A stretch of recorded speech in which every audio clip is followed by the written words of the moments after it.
আল্লাহ আমার রব, এই রবি আমার সব।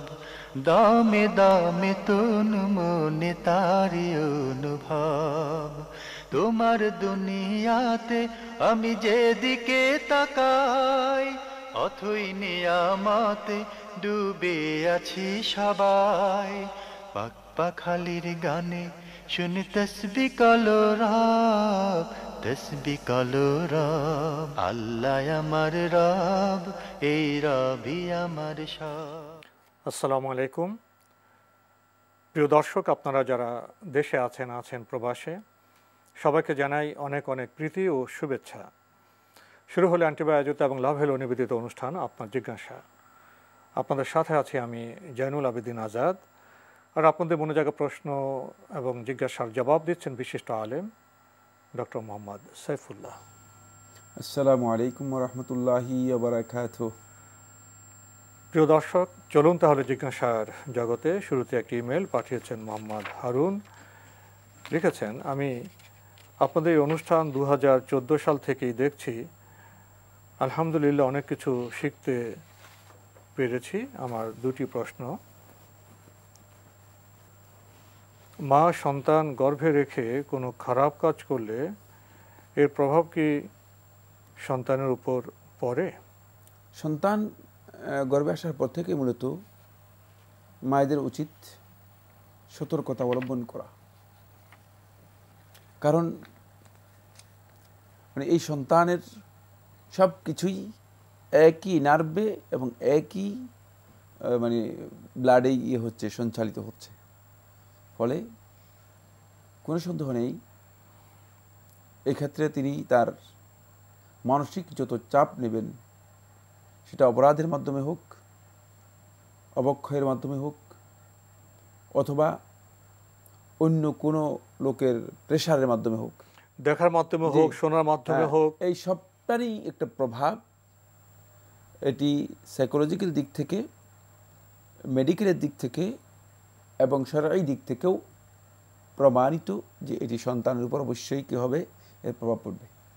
কারণ প্রত্যেকটা ক্ষেত্রেই সন্তান এর জন্য একই, যেহেতু একই সার্কুলেশনে চলছে, একই সব কিছু, এক সত্তা একটাই এখানে।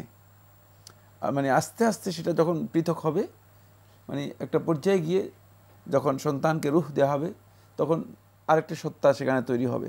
কিন্তু সেটা মায়ের পেট থেকে প্রসব পর্যন্ত, পৃথিবীতে আসা পর্যন্ত দুইটা সত্তা থাকলেও, দুইটা প্রাণ থাকলেও কিন্তু একই পরিচালনাগত দিক থেকে একই মাধ্যমেই পরিচালিত হবে, একই সূত্রেই পরিচালিত। এই জন্য বলা হয় আত্মজা। জি, আপন আত্মা থেকে যেটা। সেক্ষেত্রে এখানে অবশ্যই তাকে সতর্কতা অবলম্বন করতে হবে, অবশ্যই তাকে সতর্কতা অবলম্বন করতে হবে। আর এই সতর্কতার বিষয়টি ইসলামের মধ্যে অত্যন্ত গুরুত্বপূর্ণ। কেন এই জন্য গুরুত্বপূর্ণ? কারণ হচ্ছে, আমরা দেখতে পাই কোনো না কোনো কারণে গর্ভবতী মহিলাকে যদি ভয় দেখানো হয়, ভয়ের কারণে দেখা যায় তার গর্ভপাত হয়ে যাচ্ছে।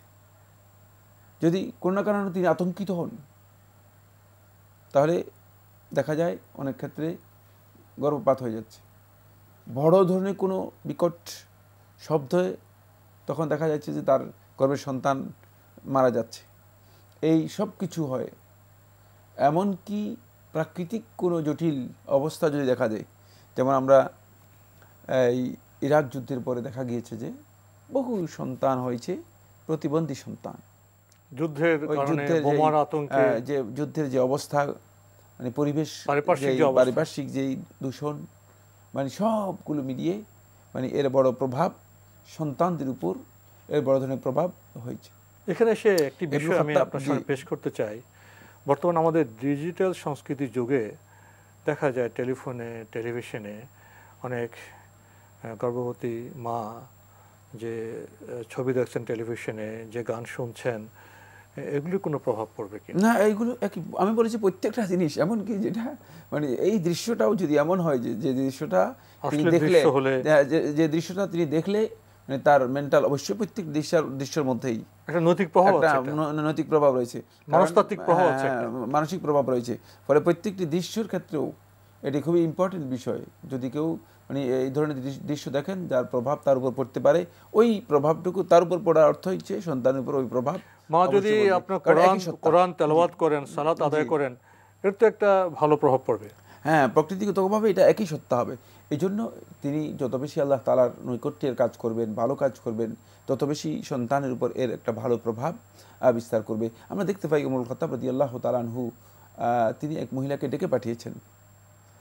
ডেকে পাঠানোর পর উমরুল খাত্তাব রাদিয়াল্লাহু তাআলা বক্তব্য শুনে মহিলা আতঙ্কিত হয়ে গিয়েছিলেন, এমত অবস্থায় যে তিনি গর্ভবতী ছিলেন।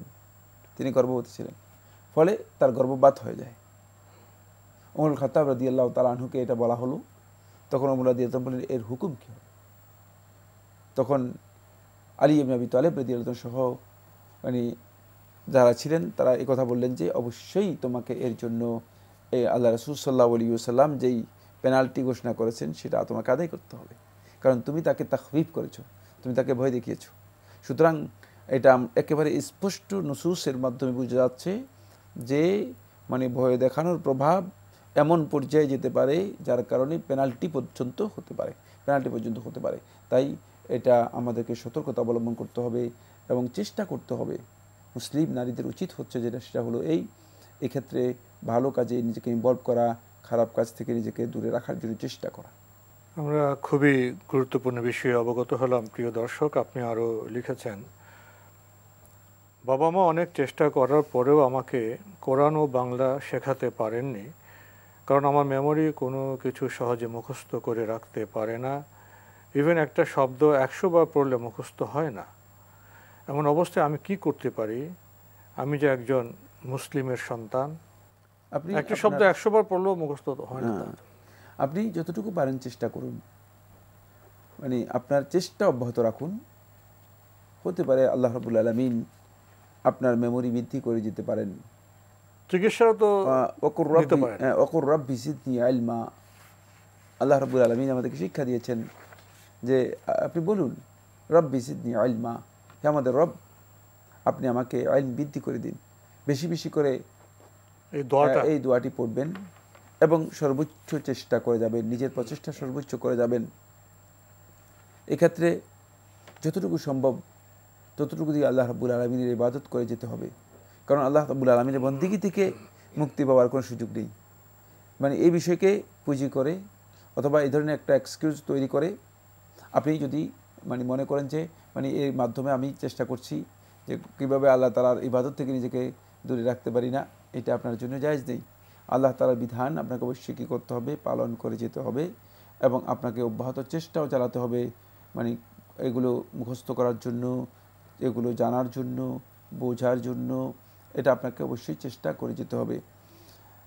এক্ষেত্রে দুটি পরামর্শ। এক নম্বর পরামর্শ হচ্ছে উলামায়ে কেরামগণ মানুষের ব্রেন মানে বৃদ্ধি হয় এ ধরনের কিছু দিক নির্দেশনা দিয়েছেন। আত-তিব্বু নববীর মধ্যে শেখুল ইসলাম কাইয়্যিম রাহিমাহুল্লাহ তাআলা তিনি একটা নির্দেশনা দিয়েছেন, সেটা হচ্ছে কিশমিশ বেশি পরিমাণে খেতে পারেন, দুধ খেতে পারেন।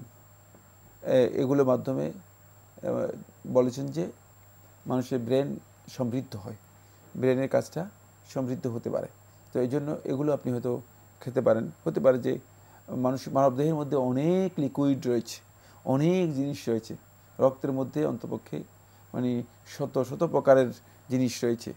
তো হয়তো কোনো না কোনো ঘাটতির কারণেও এই মেমোরি এর মানে অবস্থা এটা হতে পারে। দ্বিতীয় যেটি সেটা হলো এই মেডিকেল সায়েন্স এখন ডেভেলপ করেছে, অনেক ডেভেলপড, অনেক উন্নত হয়েছে। সেক্ষেত্রে আপনি মানে আপনার এই বিষয়টি নিয়ে সহযোগিতাও নিতে পারেন। তাদের সহযোগিতা নিলে তারা হয়তো মানে বাস্তব বিষয়টি আরও মানে বুঝতে পারবে যে কোন ঘাটতির কারণেও কোনো ঘাটতির কারণে এই বিষয়টি হচ্ছে কিনা, নাকি এটা আল্লাহ তাআলার মানে পক্ষ থেকে আপনাকে এতটুকুই দেওয়া হয়েছে। যদি কোনো ঘাটতি থাকে তাহলে তারা হয়তো সেখানে চিকিৎসার কোনো সুযোগ বের করতে পারে। সেক্ষেত্রে আপনি সেই চিকিৎসা নেওয়ার জন্যও চেষ্টা করতে পারেন, কারণ চিকিৎসা নেওয়া ইসলামী শরীয়তের মধ্যে হারাম নয়, বরং আহলুল ইলমের মধ্যে একদল উলামায়ে কেরাম বলেছেন চিকিৎসা নেওয়াটা হচ্ছে নবী সাল্লাল্লাহু আলাইহি ওয়াসাল্লামের সুন্নাহ। তাদাউ নবী সাল্লাল্লাহু আলাইহি ওয়াসাল্লাম হাদিসের মধ্যে বলেছেন তোমরা চিকিৎসা গ্রহণ করো, চিকিৎসা গ্রহণ করো। সুতরাং চিকিৎসা নেওয়ার ব্যাপারে নবী সাল্লাল্লাহু আলাইহি ওয়াসাল্লাম এর নির্দেশনা রয়েছে। তাই চিকিৎসা আপনি নিতে কোনো ধরনের প্রতিবন্ধকতা নেই। যেহেতু কোনো ব্যক্তি অসুস্থ হলে তিনি চিকিৎসা নিতে পারবেন। আপনি চিকিৎসা নিলে হয়তো হতে পারে যে এই অবস্থার পরিবর্তন হতে পারে, সেক্ষেত্রে আপনি উপকৃত হবেন। চেষ্টা চালিয়ে যাবেন, জি। যতটুকু সামর্থ্য হবে তা আলোকে ইবাদত করবেন। জি। কারণ আল্লাহ তো সামর্থ্য বাইরে কারোর কাছে কিছু চান না, কারো উপরে কিছু চাপিয়ে দেন না। প্রিয় দর্শক, আমরা বিষয়টি স্পষ্টভাবে উপলব্ধি করলাম। আমাদের হাতে একটি ইমেল, এটি পাঠিয়েছেন ডক্টর মোহাম্মদ সাইফুল ইসলাম। লিখেছেন, I have two questions. Number one, in the UK, the National Health Services has decided to take organs from dead bodies for organ transplant, unless otherwise the person opted out during his or her lifetime. Now, there are many people in favor of this organ donation, and many people are against this rule on Islamic religious grounds.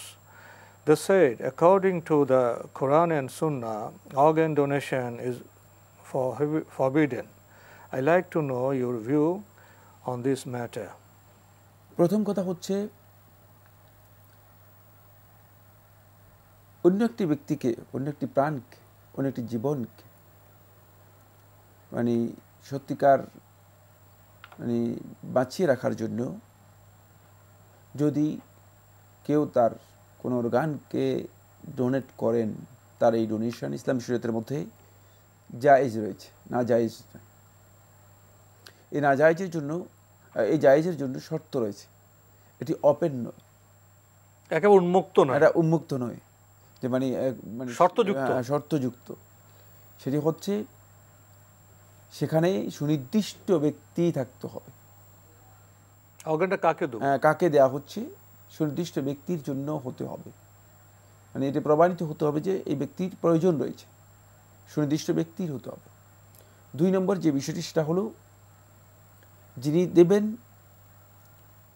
তার জীবনের কনফার্মেশনের বিষয়টি আগে নিশ্চিত হতে হবে। কারণ তার যদি মেডিকেলি ফিটনেস না থাকে, মেডিকেলি তিনি যদি ফিট মানে না হয়ে থাকেন, তাহলে তার কাছ থেকে অর্গান নেওয়া জায়েজ নেই। কারণ তাহলে তিনি নিজে ক্ষতিগ্রস্ত হয়ে যাবেন, এটা কোনোভাবেই জায়েজ হবে না। সেক্ষেত্রে মানে তার জীবনের বিষয়টি নিশ্চিত হবে। কিন্তু এখানে আপনি যে মাসালাটি আলোচনা করেছেন ডেড বডি, সেটা হচ্ছে ডেড বডি নিয়ে আলোচনা হয়েছে। কোনো ব্যক্তির মৃত্যুর আগে সুনির্দিষ্ট কোনো ব্যক্তির ব্যাপারে যদি তিনি মানে ওসিয়ত করেন, তাহলে সেটা জায়েজ হবে। সেটা ওসিয়ত করেন যে অসুস্থ ব্যক্তি আমার মৃত্যুর পরে এই ব্যক্তির জন্য আমি মানে তাকে আমার এই অর্গানটা দিতে রাজি হয়েছি, এটি তার জন্য জায়েজ হবে। কিন্তু তিনি মৃত্যুর আগে কমন যদি বলে যান যে না, আমি আমার চোখ দুটি দিয়ে গেলাম, আমি আমার কিডনি দুটি দিয়ে গেলাম, আমি আমার মগজ দিয়ে গেলাম, তাহলে তার জন্য এটা জায়েজ নেই। কারণ হচ্ছে এই ধরনের ওপেন কমন ডোনেশন যদি হয়ে থাকে, তাহলে এটি এমন এক পর্যায়ে চলে যাবে যে মানুষ এর সম্মানহানি হবে, মানুষ মানুষ হিসেবে থাকতে পারবে না। পরবর্তী সময় দেখা যাবে যে মানুষের মানে মানবদেহ কি হচ্ছে, বেচা কেনা শুরু হয়ে গিয়েছে, যেটা আল্লাহ রাব্বুল আলামিন এই মানুষদেরকে মানে যে সম্মান দিয়েছেন, এই সম্মানের পরিপন্থী। আল্লাহ সুবহানাহু ওয়া তাআলা এর পক্ষ থেকে তার রাসূল সাল্লাল্লাহু আলাইহি ওয়াসাল্লাম এই কথা স্পষ্ট করে বলে দিয়েছেন, ওয়াল ইনসানু, আর মানুষ, ওয়ান্নাসু মানে মানুষগুলো হচ্ছে সম্মানিত, মর্যাদাপূর্ণ, আহইয়াআন ওয়া আমওয়াতান, মানে কারামাতুল ইনসানি আহইয়াআন ওয়া আমওয়াতান, যে মানুষের সম্মান এটি সাব্যস্ত হয়েছে জীবিত অবস্থায় এবং মৃত অবস্থায়। সুতরাং জীবিত অবস্থায় যেমনিভাবে তার কোনো অঙ্গহানি করা, যেমন আমি একজন ব্যক্তির হাত কেটে নিয়ে গেলাম, একজনের চোখ মানে মৃত অবস্থায় মানুষ সম্মানিত, ঠিক অনুরূপভাবে মানে জীবিত অবস্থায় যেটি জায়েজ নেই, সেটি মৃত অবস্থায়ও জায়েজ নেই। কারণ সে জীবিত এবং মৃত দুই অবস্থায় তার সম্মান রয়েছে, এই সম্মান যাতে করে ক্ষুণ্ণ না করা হয়ে থাকে, এই জন্য এটা কমন করে দেয়া জায়েজ নেই। যে সমস্ত বন্ধুগণ মানে কমন করেছেন তাদের এই বক্তব্য ভুল, তাহলে এটি এমন এক পর্যায়ে চলে যাবে যে শেষ পর্যন্ত মানুষের অঙ্গ প্রত্যঙ্গ সবগুলোই মানুষ বিক্রি করে দেবে। আল্লাহ আমার রব, এই রবি আমার সব। আল্লাহ আমার রব, এই রবি আমার সব। আমরা ভাই ডক্টর মোহাম্মদ সাইফুল ইসলাম আপনার ইমেল পড়ছিলাম। আপনার প্রথম প্রশ্নের আলোকে আমরা জানলাম ইসলামে অঙ্গ প্রত্যঙ্গ ডোনেট করা জায়েজ আছে, তবে সেটা শর্তযুক্ত। সে বিষয়ে আমরা সুস্পষ্ট বক্তব্য জেনেছি। আপনি আরও লিখেছেন, In the UK, every Muslim couple have to do Islamic marriage according to Quran and Sunnah, as well as English registered marriage according to the UK law. My question is, if a divorce took place according to English registry marriage, does it automatically mean talaq would happen according to the Islamic marriage, even though the no talaq happened according to Islamic Sharia? যদি সেটি সুনির্দিষ্ট কর্তৃপক্ষ মানে কোর্টের মাধ্যমে হয় তাহলে এটা তালাক হয়ে যাবে, ডিভোর্স হয়ে যাবে। বাকি ভাই ক্লিয়ার করতে পারেননি যে বিষয়টি, সেটা হচ্ছে এই, অথবা আমার কাছে ক্লিয়ার হয়নি, আমি উনাকে মানে বলছি না, আমার কাছে ক্লিয়ার হয়নি যে বিষয়টি, সেটা হলো এই মানে এখানকার ডিভোর্স এর সিস্টেমটা মানে কোন ধরনের, এবং ইসলামী ডিভোর্স সিস্টেমের চেয়ে এটা কোন দিক থেকে আলাদা। যদি কোন দিক থেকে আলাদা এটা স্পষ্ট করতে পারতেন তাহলে আমরা হয়তো বলতে পারতাম যে হ্যাঁ এখানে ডিভোর্সের মধ্যে ভুল রয়েছে। কিন্তু যদি ভিলায়াতুস সুলতানের মাধ্যমে মানে সংশ্লিষ্ট কর্তৃপক্ষের মাধ্যমে সেটা যদি কি হয় ডিভোর্স হিসেবে হয়ে যায়, তাহলে ভিলায়াতুস সুলতান মুকদ্দামাতুন আলা ভিলায়াতিল ফারদি, ব্যক্তির কর্তৃত্বের চেয়ে সরকার অথবা কর্তৃপক্ষের যে কর্তৃত্ব সেটা শক্তিশালী হওয়ার কারণে সেখানে ব্যক্তির কর্তৃত্ব কী হয়ে যাবে, মানে বাদ পড়ে যাবে, ব্যক্তির কর্তৃত্ব সাকেত হয়ে যাবে, বাতিল হয়ে যাবে। তাই এক্ষেত্রে যদি কোর্ট এর মাধ্যমে হয় তাহলে অবশ্যই সেটা ডিভোর্স হয়ে যাবে। আমাদের হাতে একটি চিঠি, এটি পাঠানো হয়েছে প্রিমিয়ার ব্যাংক শনি রাখা, ঢাকা থেকে। জানতে চেয়েছেন, ইসলামিক বক্তব্য দেওয়ার আগে জ্ঞান নেয়া না হলে বক্তব্যটি সত্য হলেও হারাম হবে, এর ব্যাখ্যা কি? কারণ আপনি না জেনে কোনো বক্তব্য দেওয়াটাই হচ্ছে হারাম। ওয়া আন তাকুলু আলাল্লাহি মা লা তা'লামুন, যেটা তোমরা জানো না সেটা আল্লাহর নামে অথবা আল্লাহ রাসূলের নামে চালিয়ে দিবে, এটা অবশ্যই হারাম। আপনি জানেন না, মানে সত্য হয়েছে কখন, সত্য হয়তো পরবর্তী সময় মানে বুঝতে পেরেছেন যে হয়েছে। এক ব্যক্তি আপনাকে প্রশ্ন করলো, না জেনে বলে দিয়েছে, না জেনে বলে দিয়েছে, কথা ঠিক হয়ে গেছে, কিন্তু না, ইসলামের বিধান এর পরিপন্থী কাজ। সুতরাং কোনো ব্যক্তি যদি কোনো বক্তব্য দিতে হয়, হয়তো তিনি পরিপূর্ণরূপে জেনে তারপরে বক্তব্য দেবেন, অন্যথায় তিনি চুপ থাকবেন, অন্যথায় তিনি কি থাকবেন, চুপ থাকবেন। কারণ হচ্ছে তার এই বক্তব্য দেওয়াটা মানে এই ক্ষেত্রে সম্পূর্ণরূপে হারাম। কারণ এটা রাসূলুল্লাহ সাল্লাল্লাহু আলাইহি ওয়াসাল্লাম হাদিসের মধ্যে বলেছেন, এই হাদিসটি ইমাম মুসলিম রাহিমাহুল্লাহ তাআলা তার সহিহে বর্ণনা করেছেন, মান হাদ্দাসা আন্নী বিহাদিসিন, যে ব্যক্তি আমার পক্ষ থেকে কোন একটা হাদিস, কোন একটা বক্তব্য, কোন একটা কথা বর্ণনা করলো, ওয়ায়ারা আন্নাহু কাযিব, আর সে ধারণা করে, সে মনে করে যে এটা মিথ্যা, এটা মনে করে থাকে, অথবা সত্য মিথ্যার ব্যাপারে তার কনফিউশন, মিথ্যা কিনা দুইটাই এখানে মিনিং হতে পারে। ফাহুয়া আহাদুল কাযিবাইনি, সে দুইজন মিথ্যুকের একজন, মানে প্রথম ব্যক্তিও মিথ্যুক, দ্বিতীয় ব্যক্তিও মিথ্যুক, দুইজন মিথ্যুকের একজন। অথবা এই রেওয়ায়তটাকে এভাবে বর্ণনা করা হয়েছে, আরেক রেওয়ায়তের মধ্যে এসেছে ফাহুয়া আহাদুল কাযিবিনা, সে মিথ্যুকদের মধ্যে একজন, কারণ এই বর্ণনা যতজন করবে ততজন সবাই মিথ্যুক হবে, সবাই মিথ্যাবাদী হবে। না জেনে কোনো কিছু বর্ণনা করা মিথ্যা ইসলামী শরীয়তের মধ্যে, কারণ আপনি তো জানেন না, সুতরাং কিসের ভিত্তিতে আপনি বর্ণনা করেছেন?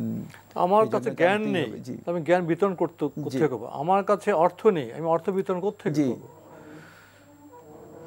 আপনি আরো জানতে চেয়েছেন, ঘরে নারীর স্বামীর আমানতগুলো কি কি? স্বামীর আমানত অনেক। মৌলিক আমানত হচ্ছে তিনটি। এক নম্বর হচ্ছে স্বামী যাকে অপছন্দ করে তার ঘরে প্রবেশ করতে, তাকে তার ঘরে প্রবেশ করার অনুমতি দেওয়া হারাম, তাকে তার ঘরে প্রবেশ করতে দিতে পারবেন। 2 হচ্ছে মানে স্বামীর জন্য আপনি মানে নিজের যেই নৈতিক অবস্থা রয়েছে সেই নৈতিক পবিত্রতা রক্ষা করবেন, হেফাজত করবেন, নিজেকে সম্পূর্ণরূপে, এটাকে আফাফ অথবা ইফাহ বলা হয় থাকে, নৈতিক যে পবিত্রতা রয়েছে সেই পবিত্রতা স্বামীর জন্য যথার্থ রাখা, সেক্ষেত্রে কোনো ধরনের খেয়ানত না করা। 4 হচ্ছে স্বামীর ঘরের মধ্যে যেই মানে দুনিয়ার যে সমস্ত বিষয়গুলো রয়েছে সেগুলো কমপ্লিটলি পরিপূর্ণরূপে তার অনুমতি ছাড়া সেখানে কোনো ধরনের খেয়ানত না করা। কিন্তু যেই সমস্ত ক্ষেত্রে ইজনুল আম রয়েছে, মানে যেই সমস্ত বিষয়ে শরীয়তের মধ্যে কমন অনুমতি আছে, যেমন খাবারের ব্যাপারে কমন অনুমতি আছে, তারপরে মানে সামান্য যে সমস্ত ঘরের জিনিসপত্র রয়েছে সেগুলো খরচ করার ব্যাপারে কমন অনুমতি রয়েছে, যেই সমস্ত বিষয়ে কমন অনুমতি রয়েছে সে সমস্ত ক্ষেত্রে অবশ্যই আপনার জন্য কমন অনুমতি এর মাধ্যমে আপনি সেটাকে ব্যবহার করতে পারেন।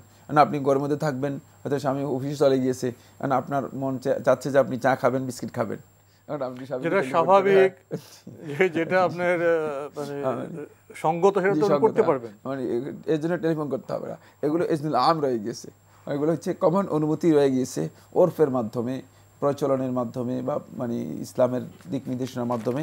সেক্ষেত্রে আপনি সেগুলো করতে কোনো ধরনের বাধা নেই, সেটা আপনার জন্য খেয়ানত হবে না, এটা আমানতের পরিপন্থী কাজ নয়। তো আজকে আমাদের এখানে শেষ করতে হচ্ছে। আপনাকে অনেক ধন্যবাদ। আপনাকে অনেক ধন্যবাদ। প্রিয় দর্শক, আমরা এতক্ষণ দেখছিলাম এনটিভি আয়োজিত এবং লাভ হেলো নিবেদিত অনুষ্ঠান আপনার জিজ্ঞাসা। আমাদের এই অনুষ্ঠান আপনারা এনটিভি অনলাইনেও দেখতে পারবেন, ভিজিট করুন www.ntvbd.com। এছাড়া ইউটিউব এবং আমাদের ভেরিফাইড ফেসবুক পেজে অনুষ্ঠান দেখতে পারবেন। শেষে এসে যেই প্রশ্নটির অবতারণা হলো, জবাব দিতে গিয়ে আমরা জবাবটা দিয়েছি, আমরা কিছুটা বোধহয় আমরা হাসতেও পেরেছি। ঘরে স্বামীর আমানতগুলো কী কী নারীর জন্য, সঙ্গত 3টি বিষয়ের কথা বলেছেন। আবার ঘরে বসে স্ত্রী একটু চা খাবেন, বিস্কুট খাবেন, বা একটু ফ্যানটা ছাড়বেন, বা একটু এসির মেশিনটা অন করবেন, এগুলোকে অনুমতি নিতে হবে। এখানে মৌলিক বিষয়টা আমাদের শায়েখ উল্লেখ করেছেন, যেটা স্বাভাবিক, যেটা প্রচলিত, যেটা প্রচলন আছে, সেখানে যদি আবার অনুমতি নেওয়া হয়, তাহলে স্বামী স্ত্রীর সম্পর্কটা কোথায় গিয়ে দাঁড়াবে বলুন তো? এ প্রশ্ন রেখে আজকের অনুষ্ঠান এখানে শেষ করছি। চিঠি লিখুন, প্রশ্ন পাঠান আমাদের ঠিকানায়। পরিচালক আপনার জিজ্ঞাসা, এনটিভি, বিএসসি ভবন, 7ম তলা, 102 কাজী নজরুল ইসলাম এভিনিউ, কারওয়ান বাজার, ঢাকা 1215। আপনারা ইমেলও করতে পারেন। আমাদের ইমেল অ্যাড্রেস আপনার জিজ্ঞাসা @ntvbd.com। প্রিয় দর্শক, মহান আল্লাহ আমাদের সবাইকে নিরাপদ রাখুন, রাখুন শান্তিতে। আসসালামু আলাইকুম। আল্লাহ আমার রব, এই রবি আমার সব, দামে দামে তন মনে তারি অনুভব। আল্লাহ আমার রব, এই রবি আমার সব।